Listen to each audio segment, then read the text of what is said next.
Yo, it is your boy, Untitled Fresh out here. I attempted to do a stream last night with some older games, some classic games. It didn't come out exactly how I wanted it to sound or look or feel, so we'll continue to work on that. We learn. So, as a consolation prize in exchange, I'm going to give you this video. Where Wednesday afternoon, when you'll be likely seeing this as I'm doing this before Dynamite tonight, AEW Dynamite, I figured I'd do a little honest review of Revolution 2021, AEW Revolution.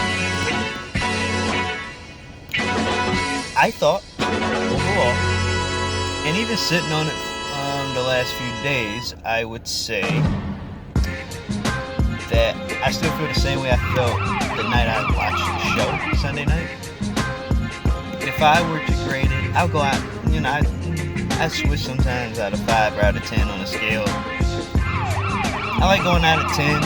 It gives more room to, kind of weed out too much negativity or not overpraise. So, out of 10 on the TF scale, I'm going to go with a solid 7.5 out of 10. Wasn't a perfect show. We know what went wrong. We know what went right. So, and when I do this little review, this little mini review here, I'm going to toss in maybe a little direction I would like to see things go in terms of some stories, or what I would like to see in. I'm not going to harp on anything negative too much. Just what I would like to see differently happen, or what I would like to see kind of escalate from here, and what I think may have went wrong, or how it could be corrected, or something of that nature. But anyway, I'm not gonna bore you with the BS. I'm just gonna keep going here and just go through the card that I got pulled up here about everything that happened. Like, I'm giving you my straight, distinct thoughts about what I saw. And just because I don't give that much on it doesn't mean I don't care. It just means maybe not as much as other things, or I'm either okay with it, or I would like to see this. But I'm gonna tell you now. We'll start with the pre-show. I'm gonna put some respect on Riho, Thunder Road, Dr. Britt Baker, D&D, and Nakito. His names. I will put respect on their names. I thought the buy-in match. I thought she was a great surprise, obviously, and the buy-in match was a solid match there. I would say it was pretty solid, and I see this is all leading to a 6-person tag that we're gonna see tonight, 6-woman tag tonight. I mean, I'm trying to think of a better way to put it. Where I would like to see, like, even going back to the eliminator tournament, which I thought the championship match was really good in terms of the physicality, and the passion was there, obviously. You could see it. And I just don't like how the tournament was structured to lead to all this. I don't mean to lump the women into one thing, but it's kind of making me go to it right now. But I'm thinking back to the tournament, not necessarily the title match at Revolution. But I don't like how the tournament was structured. Even just the American side of the tournament, I don't like how it was structured, because I think it wasn't designed to make anybody look good outside of Nyla Rose, who's already kind of established as a champion already. I don't know what that did for anybody else. It's not just benefit Nyla Rose and nobody else from the other side. Like, I know NJ went down real soon, and they had to make a last minute replacement, and I don't know what their roster looked like at that particular moment. I'm not going to say that. I'm not going to say what they should have done. I wasn't there, but what I will say is that even structurally putting Taika together, I just didn't like that matchup. For that to lead to that, because it just, I don't know. I ended up seeing highlights of that. That was a good one too. I feel like it just showcased not really goals. To get Rio over, I don't know, because I say it could be used to give somebody else a little more shine. Because somebody did a shine Taika for weeks just for that.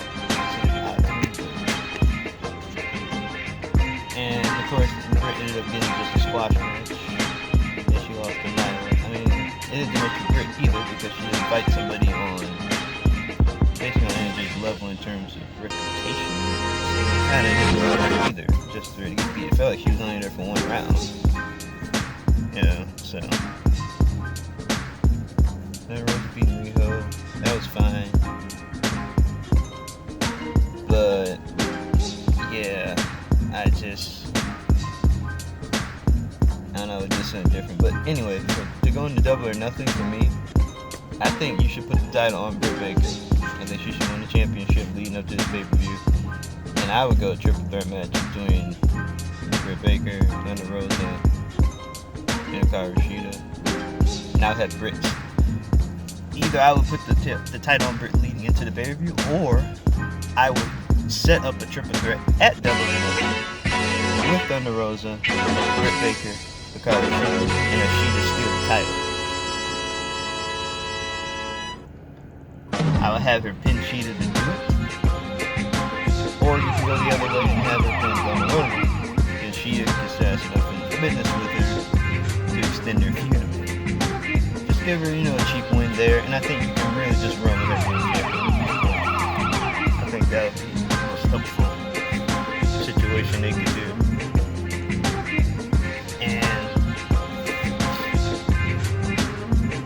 I think that would be a good way to go. I think the next champion needs to be It has to be. It'll be better than what they're doing. She has the most character.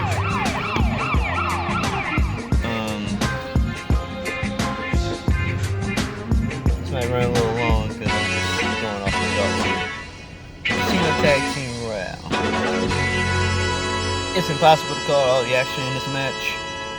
I absolutely enjoyed it. I don't know why that's coming up on this card here, because I know the tag team title match before this. Let's rewind that. Let's go right to the tag. I don't know what order this card is in. I'm not sure why, but I know the tag team title match over the show. It was never a doubt to me that the Bucks were losing those belts, and I feel like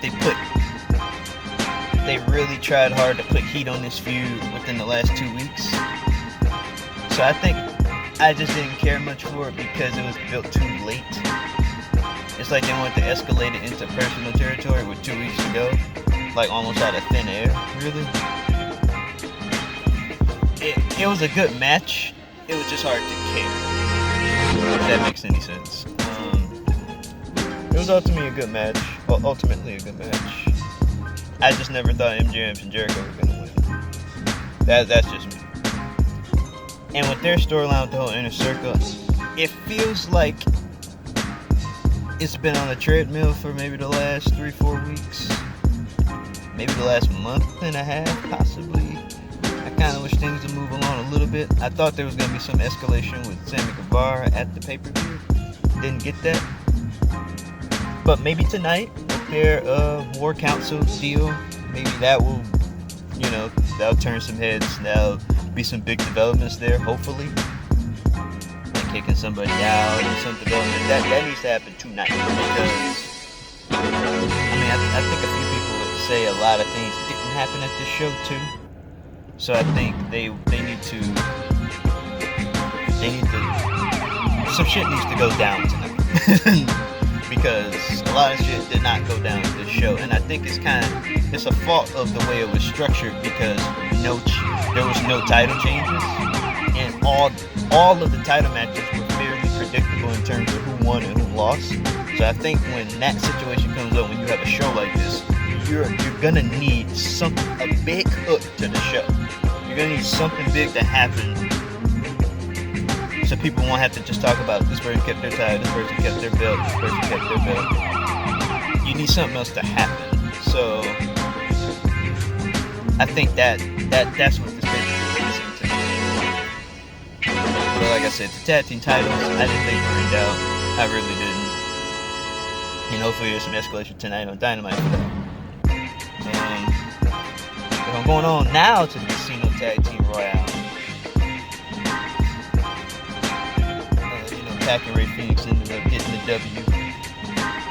I thought the second half of the match was really good and paced really well. The first half was a bit slow to me, But you know, I guess that kind of could just depend on who was there and who you think was gonna win. So I guess it was kind of a match you were just waiting for it to pick up.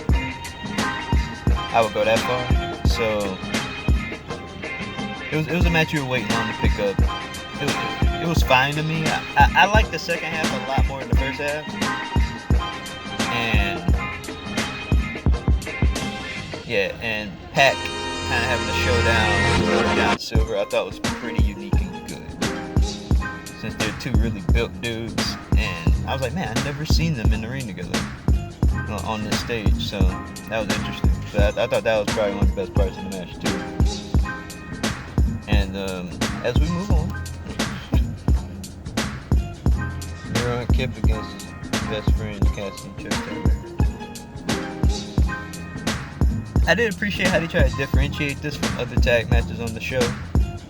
It was never in doubt Miro was going to win this. So, I mean, it is what it is. I think they need to hurry up and get him out of this alliance with Kip here.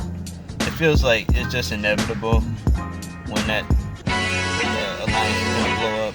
Because Miro's going to want to move on. You know, he's just going to snap. So I feel like that's coming, but I feel like it needs to come sooner rather than later. Because I feel like he's been kind of just spinning his wheels with this stuff lately. Cassidy, I was just interested to see what he moves on to do. Yeah, it'd be interesting to see what he moves on to.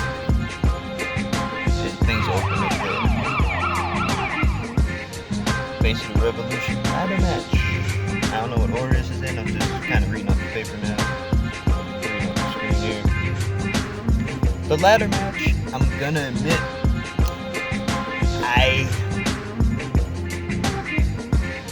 I wasn't crazy about the ladder match. You would think I would have criticisms about who won the ladder match.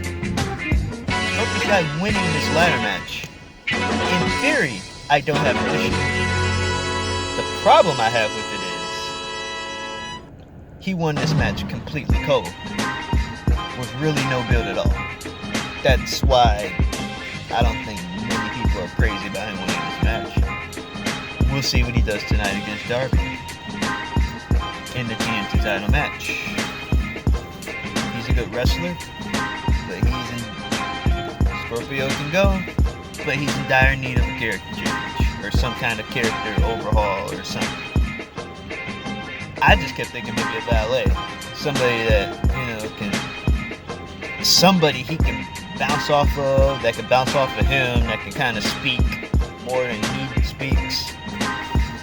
He needs something. Like, there's definitely something missing there. He's got the ability, but I think he needs to do something with his look to update it.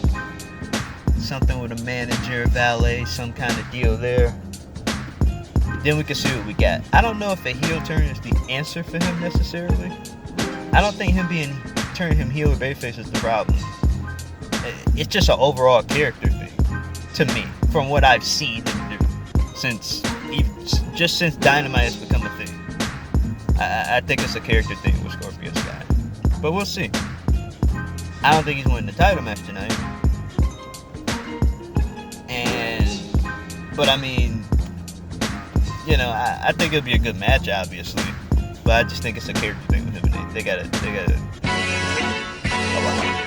Because they keep pushing to this point, you get a TNT title match or some kind of title match or a big time shot and spotlight, and I wouldn't say he comes up short, but then he suddenly just doesn't look important anymore. So I don't know necessarily whose fault that is, but that's just what I've been getting.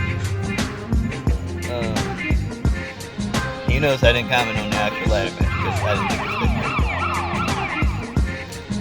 great. Mostly, I think because it's just who was in the match. I know they debuted Ethan Page. I think, like I said, I don't know anything about him to really, say, oh, he sucks. No, I'm not going to say that. I don't know anything about him to form an opinion yet, but I think a ladder match, I don't think he's that kind of wrestler that's going to excite you with, oh my God, all these other moves. The passion of a ladder match. I just don't think it's the right match to debut him in. Somebody like him. I feel like he could win you over in the ring, maybe with some more character work from the little I've seen of him. But I think it's the wrong match to bring him in because, I mean, I can't remember any spot or any part of that match where he had like some big moment. So that tells you that wasn't the right match to bring him in. Penta was fine. But man, this match could have used some Phoenix for sure. For better or for worse, this match could have used some Phoenix. But yeah, it wasn't the right combination of people to have a ladder match. It just wasn't. There was too many guys that don't fly in the match. Like the closest to high flyer in this match was Penta. That's it. There really was nobody else. I mean, Sky didn't really have any spots either. I mean, and him coming off that meniscus, like I'm not expecting him to do something crazy in a ladder match the second he comes back. Like, you think this man's trying to go right back on IR just because it's a ladder match? Like, I don't know. I mean, maybe, but I just didn't think it was the right match to bring him back either. I don't know. It was just a lot of guys in a ladder match that probably shouldn't be in a ladder match. And Cody with the shoulder, like, what was he gonna do? I knew he was gonna take a bumper or a few, but that's about it. I don't know, but that aside, big money match. Paige and Matt Hardy. I think we know who Hangman was being built up to face, and of course that's unfortunate, obviously. But I think Matt did really, really good in this match. This is the best I think he's looked in AEW, easily. Just because he's really diving into that big money character, diving into just even the little things, and having a game plan against somebody like Hangman, attacking the hand and working on the hand and the fingers and all that stuff. I mean, I know it's cliche stuff, regular, old school wrestling stuff, but it's like he really had a game plan instead of just wrestling a match. So it was never in doubt to me about Hangman losing this match, but it was good for what it was. I mean, on surface, big money match, it was just a match. But, they can play off the repercussions and everything in the future weeks, like tonight and all that stuff. So that'll be fine. I ain't got an issue with all that. It was a nice, solid match. Really nothing else. Nice moment with Paige, hugging with Dark Order after. That was a cool moment. And we'll see where they go from there. But I like that they say he's not joining them, he's just aligned with them. Like, he wants to stay on his own too, but he's with them. He's got their back, they got his back. They're not officially saying, we're a whole group. So, yeah, it's not cliche completely, so that's fine with me. I already kind of commented on the Women's World Title match. What I will say is that it was a solid match. I liked it. I liked what was there. Shida and Rhea is not. I just wish I could really care. To the point where, talking Mizunami, like they had maybe like 2 weeks ago, and we just couldn't care about her in time. Like, it's hard to do that. It's really, really hard to rush a build like that. So, I mean, I get the premise of the whole tournament, but the tournament just for Shida to win is kind of like, I get it. I get what they're trying to do. Just spotlight, showcase more women. I just couldn't care. Like, I never thought Shida was losing when it came down to this because Real just wasn't built up enough for that. In my opinion. They need to get that belt on Britt Baker. I love Hikaru Shida, but they gotta start doing something different here with the women. I know they got a few injuries.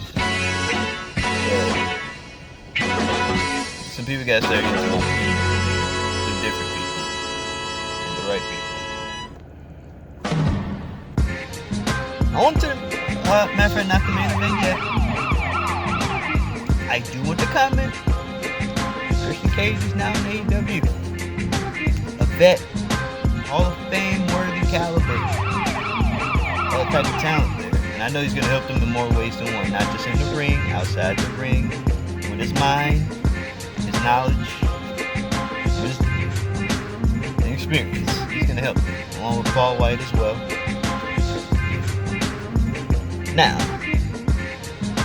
in short, what do I think about Christian Cage arriving to AEW? I think it is a great get for them. I do. There was a lot of hype, overhype, absolutely, so about what this announcement was going to be prior to his arrival. My thoughts about this will fall into line here. I saw the Unrestricted podcast with Tony Khan himself use the words huge stuff. Quote of that, major stuff. And he kind of kept harping on it. I think the less he would have talked about it, the less overhyped there would have been. I'm not absolving people overhyping themselves up for disappointment, because people did overhype themselves up for disappointment. But TK himself isn't innocent in not contributing to overhyping this. If he would have kept passing it off to, this is Paul White's announcement, or selected better words, like, he's a veteran, he's a Hall of Fame worthy talent, like basically what Paul White said. He's going to help us. He's a home run signing for us. He's going to help us inside the ring, outside the ring, and in so many other ways. He's a guy I know is going to come to work. He still has something. Any verbiage I just used right there would have been perfect to describe Christian Cage. But he was absolutely overhyped. And also, my personal opinion, if he was an absolute surprise, like on the buy-in, or you just saw something going around on Twitter or on the internet that said, oh, they're going to have a secret signing tonight, or Paul White tweeted it out, like, oh, they're going to have a big surprise signing, and it happened to be Christian Cage, I think this would have been received even better than it actually was. But after the fact, like I said, it being Christian Cage, what do I think about it? I think it's a great signing. I just think their execution of hyping it up for 3 or 4 days going into Sunday, the execution I did not like. I did not like that, because as a result of this, as a result of how overhyped this was, people are going to be hesitant to trust you the next time you have one of these big announcements, when it's going to lead to something like this. People are going to be hesitant to order your pay-per-view, hesitant to watch your show because of that. Rightfully or wrongfully, I'm telling you the truth. I'm telling you the absolute truth right now. But it was a great signing. Execution, not so much. Execution, like a D-. The result, I'll give it a B+ or an A. Absolutely. Christian Cage will help them. Christian Cage will help AEW. Paul White will help AEW. In ways they can help. That's what I wanted to say on that. Now, moving on to the main event, which I'm not going to take very long to acknowledge, because we all know what the hell went wrong. We know. At the very end of the show. Now, let's go to the barbed wire death match itself. The exploding barbed wire death match itself, because it doesn't deserve to be overlooked, because of some shit that went wrong.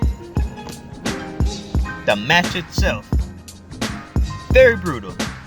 It was a bit shorter than I thought it would be, but at the same time, the brutality of what they were doing made it felt like the match was going on forever. Not in a bad way, but just like, man, this looks agonizing to actually do. And this is all I'm gonna say. I mean, we knew Kenny was retaining, but this is what I would say to put a bow on this entire show for the aftermath and everything. I think when you have talkers of the level of Jon Moxley, if anybody saw exclusively what he said after the show, can't believe the shit, all that stuff. That's the benefit of having a master on the microphone, to at least spin the worst situation into something tangible and incredible. And I think AEW kind of lucked up into having that segment with Omega, building stuff and hitting it with a hammer, like he was building the ring himself, or building the structures, and having something to do with the equipment of the match. I think they kind of saved themselves with that promo, unintentionally, So if something went wrong, they could just point right to that. Or maybe they were playing. Maybe they used that promo on purpose. Falling out for a second, but back on. I'm just gonna wrap up my thoughts right now and just say this. Maybe, just maybe, they kind of plan for that to happen. I don't know.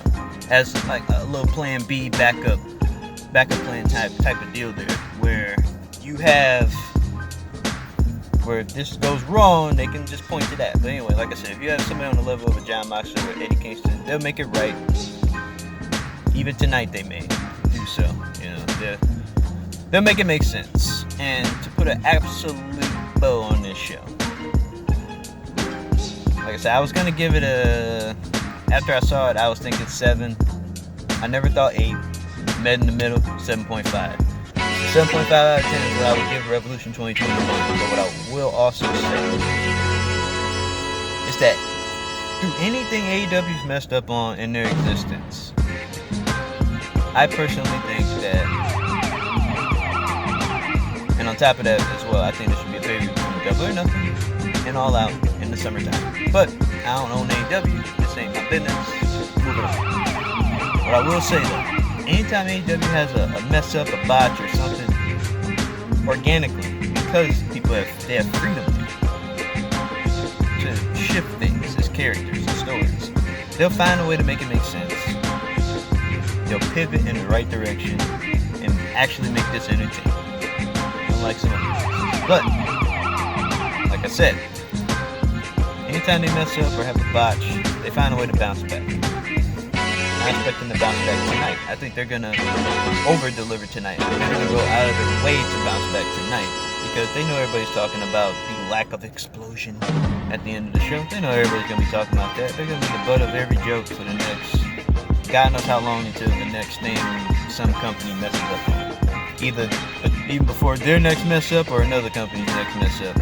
Botchamania, whatever you want to call it. It's gonna be everywhere. You just take that L, move on.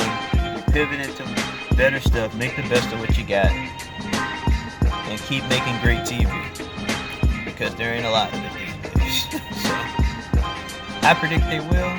I think they'll do great. They're going to continue doing great things with their acquisitions. The acquisitions are going to get bigger and bigger, I think. They will be fine. I know I left out the street fight with Darby, Sting against Team Taz. I thought, as a cinematic spectacle there, I thought it was very well done. It looked brutal. It looked awesome, all in the same time. I can't believe I almost forgot to talk about the TNT title match. It was a very good match. I liked the brutality. I liked the way it was shot. I personally liked the commentary over the dramatic effect kind of way they were going with it. I thought it turned out really well for them. Sting looked like $1 million. Darby looked like $1 million. Team Taz looked like $1 million. Cage looked like a monster. Starks looked like a beast. I have nothing but good words to say about that street fight. I thought it was good stuff. It'll be interesting to see what everybody outside Darby move on to, since we know Darby has a title match tonight. So it should be fun to see. I hope y'all enjoyed my thoughts on this show. I had fun talking about it. If you want to see more content like this in the future involving specifically AEW, but reviewing other things, whether it's a video game, a wrestling event, or a classic old wrestling event, just want to get my thoughts on it, it'd probably be a quicker video. But I just wanted to get my absolute off the dome, off the brain thoughts about it. Had a good time talking about it. I hope you loved watching it. See you soon on the next one. It's your boy TAEFRESH in the flesh. Happy Peace out, y'all. Take care. Love and positivity.